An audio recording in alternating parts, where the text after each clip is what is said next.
My name is Daniel Harper, 38 years old, and I stand in the kitchen of our two-story house in Miami's Coconut Grove, a neighborhood where the air carries the scent of salt water from the nearby bay and the faint hum of cicadas fills the warm evenings. It's October 2025, a humid Thursday night, the sky a deep orange as the sun dips below the horizon, casting long shadows across the tiled floor and the counter where a bowl of overripe mangoes sits untouched. My hands are calloused from years of chopping vegetables and searing meats at my small restaurant, the Coral Spoon, a cozy spot near South Beach that's been my life's work, the skin etched with faint scars from knife slips and burns from sizzling pans. Life has unfolded in a steady rhythm for me, a chef's pace, prepping dishes by day, experimenting with recipes at night, living in this house with its white stucco walls and a backyard cluttered with plastic toys, a sandbox, and a rusted swing set. I have 3 kids, Ethan, 6, Mia, 9, and Lucas, 11, who fill the house with laughter and chaos, their school projects and soccer gear scattered across the living room, their voices a constant hum that keeps me grounded. 8 years ago, I married Jessica, 35, a food blogger whose smile could light up a room, her brown hair always tied in a messy bun, her laughter a melody I thought I'd never tire of. But lately, something has shifted, a quiet unease that I can't quite place. A feeling that started with her late-night phone calls and her sudden trips to meetings that she never used to have. Jessica's blog, Taste of Sunshine, has grown over the years, her posts about our family dinners and my recipes gaining thousands of followers, her photos of our kids eating pancakes or helping me roll dough, making her a local influencer. Her name on the lips of every foodie in Miami. I've always been proud of her, happy to let her use my dishes for content, even when it meant staying up late to recreate a plate for the perfect shot. But recently, her focus has shifted, her posts less about our family and more about her solo adventures. Her captions vague, her smile in the pictures a little too bright, a little too forced. She started traveling more, saying she was meeting sponsors or attending food festivals, her suitcase always packed with new dresses I'd never seen her wear, her phone buzzing with notifications she'd quickly silence. Her excuses piling up like the dishes in the sink after a long night at the restaurant. I didn't want to suspect her, didn't want to believe she'd betray me, not after everything we'd built together, not with our kids sleeping down the hall, their drawings of our family taped to the fridge, their trust in us so complete, so fragile. I first noticed the change a few months ago, when she came home from a blogger event in Orlando, her cheeks flushed, her eyes avoiding mine, her perfume mixed with a scent I didn't recognize, something sharp and masculine, like cedar wood and smoke. I brushed it off, told myself I was overthinking, that she was just tired, that the kids had kept me up the night before and my mind was playing tricks, but the feeling lingered, a knot in my stomach that wouldn't loosen. A whisper in the back of my mind that something was wrong. I started paying closer attention, noticing the way she'd angle her phone away from me when she typed, the way she'd leave the room to take calls, the way she'd come home later and later, her excuses always the same. Traffic was bad, the event ran long. I lost track of time. I wanted to believe her, wanted to trust the woman I'd vowed to love forever, the mother of my children, the partner who'd stood by me when the Coral Spoon nearly went under during a slow season. But the doubts grew, their roots digging deeper, their weight pressing harder, until I couldn't ignore them anymore. One night, after the kids were asleep, I sat at the kitchen table, a glass of bourbon in my hand, the house quiet except for the hum of the fridge and the distant sound of a neighbor's dog barking, and I decided to look for answers. To find something that would either confirm my fears or put them to rest. I went to our bedroom, where Jessica had left her laptop open on the dresser, her screen still glowing, her email inbox visible, and that's when I saw it, a message from a man named Nathan Brooks, a restaurant critic I'd heard her mention before. Someone she'd said was helping her blog grow, someone she'd met at a food expo last year. The email was short, but it was enough, a few lines about their last meeting, a mention of a hotel in Key West, a promise to see her again soon, the words like a knife in my chest,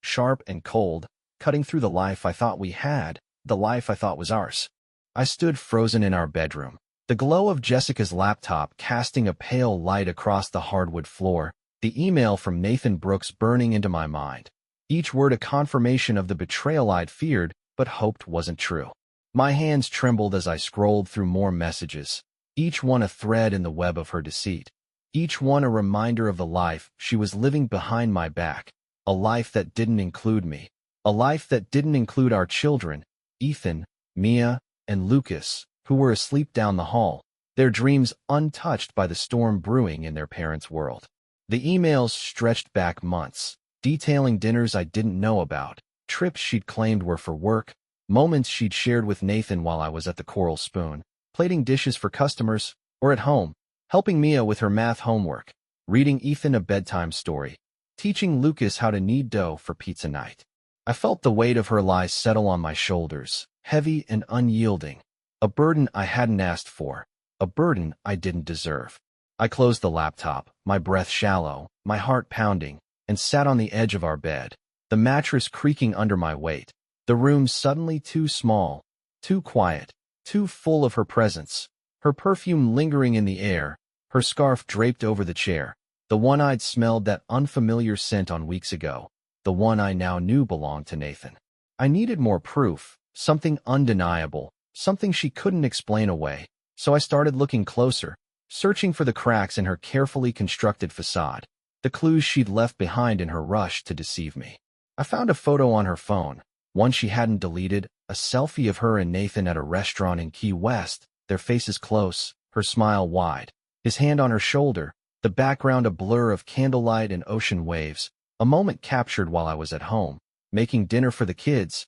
thinking she was at a conference. I found a receipt in her purse, tucked into a side pocket, a bill for a dinner for two at a place I'd never been, a place we'd never gone together, the date matching a night she'd said she was working late, the total more than I'd spend on a week's groceries for the family, the extravagance a slap in the face, a reminder of how little she valued what we had. I started watching her more closely, noting the times she left the house, the excuses she gave, the way she'd check her phone when she thought I wasn't looking, the way she'd laugh a little too loudly at messages that weren't from me. I followed her one evening, after she said she was meeting a sponsor for her blog, telling the kids she'd be back late, kissing them on the forehead before she left, her perfume trailing behind her as she walked out the door. I waited until she was gone, then asked my sister to watch the kids, saying I had to run an errand for the restaurant, and I drove to the address I'd seen in her calendar, a trendy restaurant downtown, the kind of place with dim lighting and overpriced cocktails,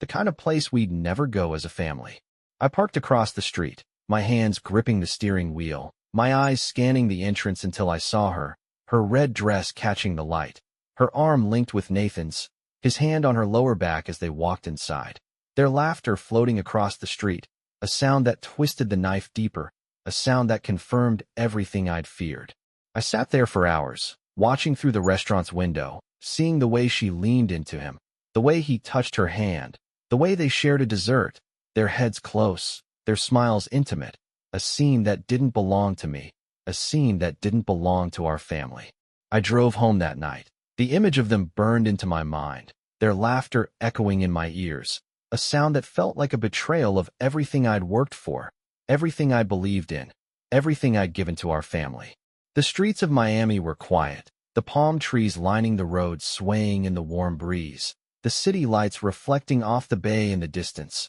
a beauty I couldn't appreciate, a beauty that felt hollow in the face of what I'd just seen. I couldn't sleep that night, my mind racing, my heart heavy, my thoughts a tangled mess of anger and hurt and determination. A determination to make Jessica face the consequences of her actions, to make her see what she'd done, to make her feel the weight of her betrayal the way I felt it now. I got out of bed, careful not to wake the kids, and went to the kitchen, where I poured myself a glass of water, the cool liquid doing little to ease the fire in my chest, the fire that burned hotter with every memory of her lies, every excuse she'd given, every moment she'd spent with Nathan while I was here, holding our family together. I sat at the table, the same table where we'd eaten countless meals as a family, where Ethan had spilled juice on his first day of kindergarten, where Mia had shown me her first A in math, where Lucas had helped me roll dough for empanadas. And I felt the weight of those memories, the weight of what we'd had, the weight of what she'd thrown away. I knew I needed a plan, something that would hit Jessica where it hurt most, something that would expose her to the world she cared so much about, the world of her blog, her followers, her perfect online persona. I thought about her blog, Taste of Sunshine, how it had become her identity, how she'd built a career on the image of our family, on the recipes I'd created, on the moments we'd shared, and I realized that was where I'd strike, that was where I'd make her pay. by turning her own creation against her, by using her own words to reveal the truth. I remembered a box in the attic, one we'd packed when we moved into this house years ago, a box of her old things, journals and notebooks she'd kept before the blog, before the kids, before me, and I wondered if there might be something in there, something I could use, something that would give me the ammunition I needed. I climbed the stairs to the attic, the wooden steps creaking under my weight, the air up there thick with dust and the faint smell of mildew, the space cluttered with boxes and old furniture, a time capsule of our life together, a life that now felt like a lie. I found the box labeled Jessica's Stuff in her handwriting, the letters faded but still legible, and I opened it, my hand steady despite the storm inside me, my fingers sifting through old photos, ticket stubs, and a stack of notebooks. Their covers worn, their pages yellowed with age. I pulled out one of the notebooks, a small leather-bound journal, and flipped through it, my eyes scanning the pages, her handwriting small and neat, her words a window into a past I'd never fully known, a past that held the key to my revenge. I found what I was looking for near the middle of the journal, a series of entries from a few years ago, when we were already married, when Ethan was just a baby, entries that detailed her first meetings with Nathan, her excitement, her guilt, her confession of their affair, her words raw and unfiltered, a truth she'd never meant for me to see, a truth she'd hidden away in this box, in this attic, in this house. I read the entries over and over, each word a dagger, each sentence a confirmation of her betrayal, each page a piece of the puzzle I'd been trying to solve, and I knew I had what I needed, knew I had the weapon that would bring her down, knew I had the means to make her pay for what she'd done to me, to our children, to our family. But as I dug deeper into the journal, I stumbled upon something even more shocking, something that turned my anger into a cold, calculated resolve, entries that revealed Nathan wasn't just her lover,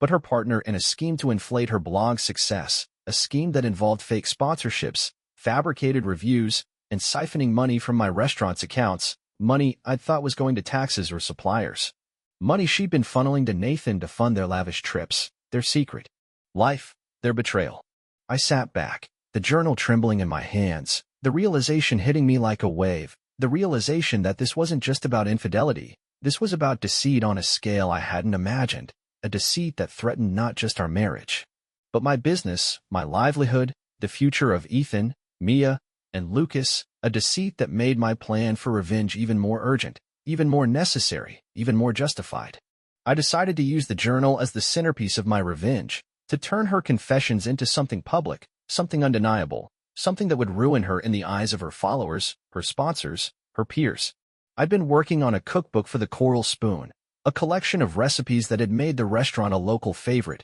a project I'd been putting off for years but had recently started again, a project Jessica had encouraged,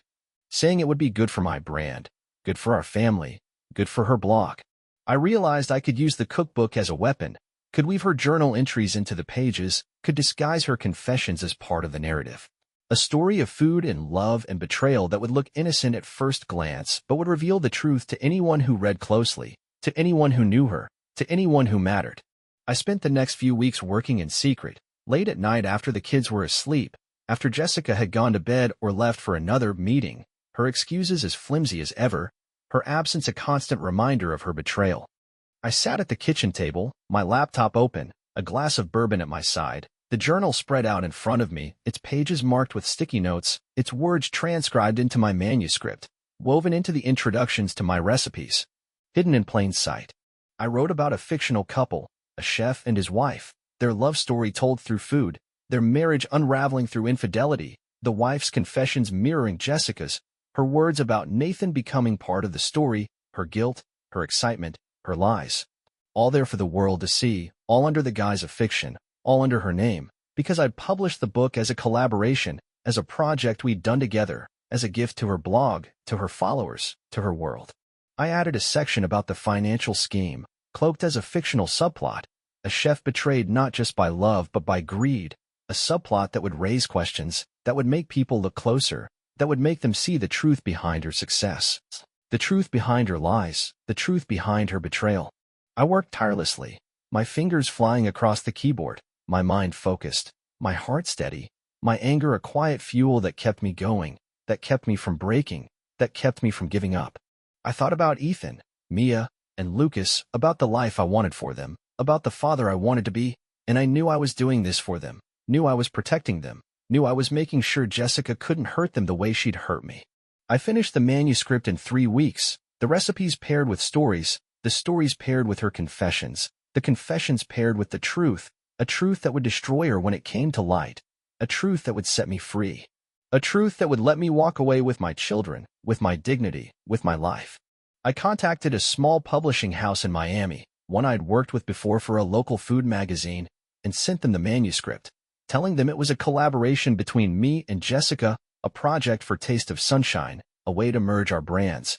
to tell our story through food, to share our love with the world. I used her name, her reputation, her blog success to push the project forward, knowing they'd jump at the chance to publish something tied to her, knowing they'd rush the process to capitalize on her popularity, knowing they'd play right into my hands. I paid for an expedited print run out of my own savings, the same savings I'd used to support her blog in the early days, the same savings I'd used to buy Ethan's first bike, Mia's art supplies, Lucas's soccer cleats, a bitter irony that wasn't lost on me, a bitter irony that fueled my resolve. I spent the next few days preparing for the release, working with the publisher on the cover design, a simple image of a sunlit kitchen table, a nod to Taste of Sunshine, a nod to the life we'd pretended to have, a nod to the lie she'd built her career on. I wrote a foreword, signing it with both our names, a foreword that spoke of love and family and food, a foreword that would make the betrayal in the pages that followed all the more shocking, all the more devastating, all the more real.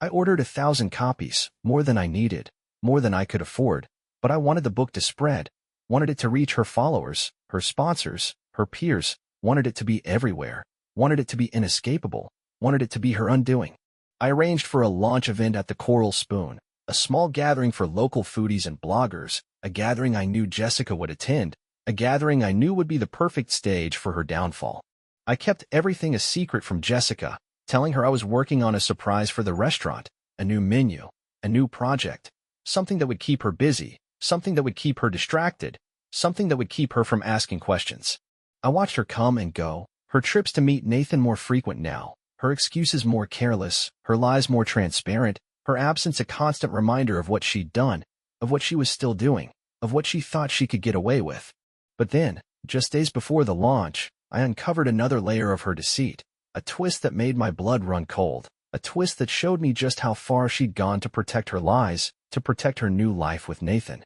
to protect the empire she'd built on my back. I found a hidden folder on her laptop, one she'd thought was secure, one she'd thought I'd never find, a folder filled with documents, fake invoices, forged emails, all designed to make it look like I'd been embezzling money from the Coral Spoon.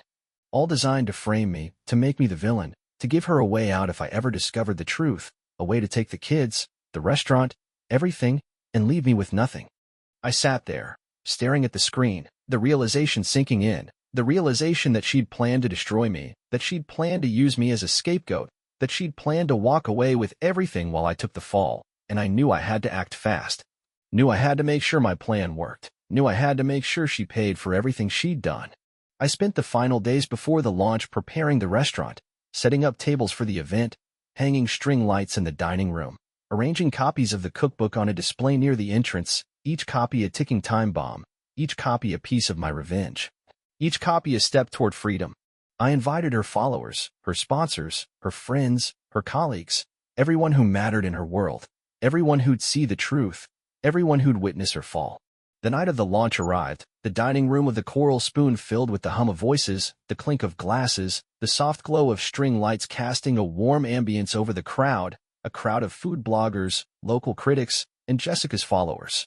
all gathered to celebrate what they thought was a joint project, a celebration of our family, a celebration of Taste of Sunshine, a celebration that would soon turn into something else entirely. I stood near the entrance, a stack of cookbooks on the table beside me, their covers bright and inviting, their pages a hidden truth, a truth that would unravel Jessica's world, a truth that would set me free, a truth that would protect Ethan, Mia, and Lucas from the lies their mother had lived. I watched as Jessica arrived, her red dress catching the light, her smile wide, her confidence unshaken, her arm brushing against Nathan's as he followed her in, his presence a final confirmation of her betrayal, a final push for what I was about to do.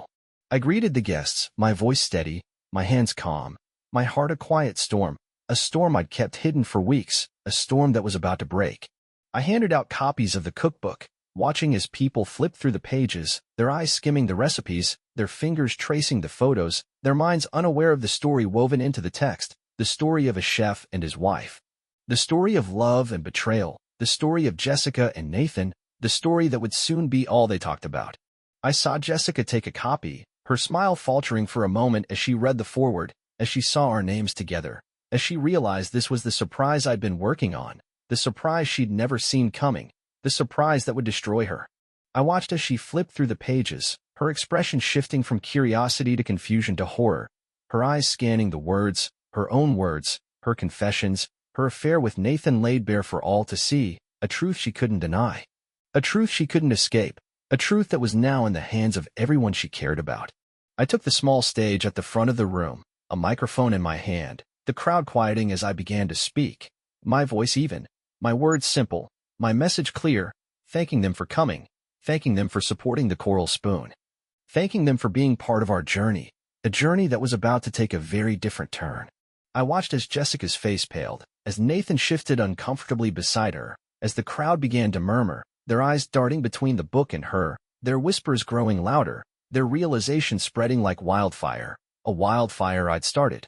a wildfire I'd planned, a wildfire that would burn her world to the ground. I stepped down from the stage, my part done, my revenge complete, my heart steady, my mind clear, my future open, a future without her, a future with my children, a future I could build on my own terms. I left the restaurant that night, the sound of the crowd fading behind me, the weight of years lifting off my shoulders, the weight of her betrayal replaced by a quiet peace, a peace I hadn't felt in months, a peace I hadn't known I could feel. I drove home, the kids at my sister's for the night, the house empty but not lonely, the silence a comfort, a promise, a new beginning. I learned later that Jessica's blog lost thousands of followers overnight, that her sponsors dropped her, that her reputation in the food world was ruined, that Nathan left her to face the fallout alone, that she was left with nothing, her career in tatters. Her lies exposed, her life unraveling just as I'd planned. I also learned that the financial scheme came to light, that the fake invoices were traced back to her, that she was now facing legal consequences,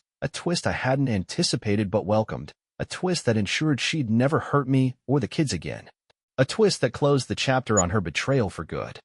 I packed a bag for the kids the next morning, their clothes and toys and school books, and I picked them up from my sisters, their faces bright with smiles, their trust in me unshaken, their love for me a light that guided me forward. I told them we were going on a trip, just the four of us, to a cabin in the Keys, a place where we could fish and swim and cook over an open fire, a place where we could start over, a place where we could heal. As we were packing, Lucas came to me, his small hands holding an old envelope he'd found in the attic, an envelope addressed to me in Jessica's handwriting, an envelope he'd discovered while looking for his old soccer ball. An envelope that held a letter she'd written years ago, a letter she'd never sent, a letter that revealed the final, heartbreaking truth: she'd never loved me, not really, not ever, that she'd married me for stability, for the kids, for the life I could give her.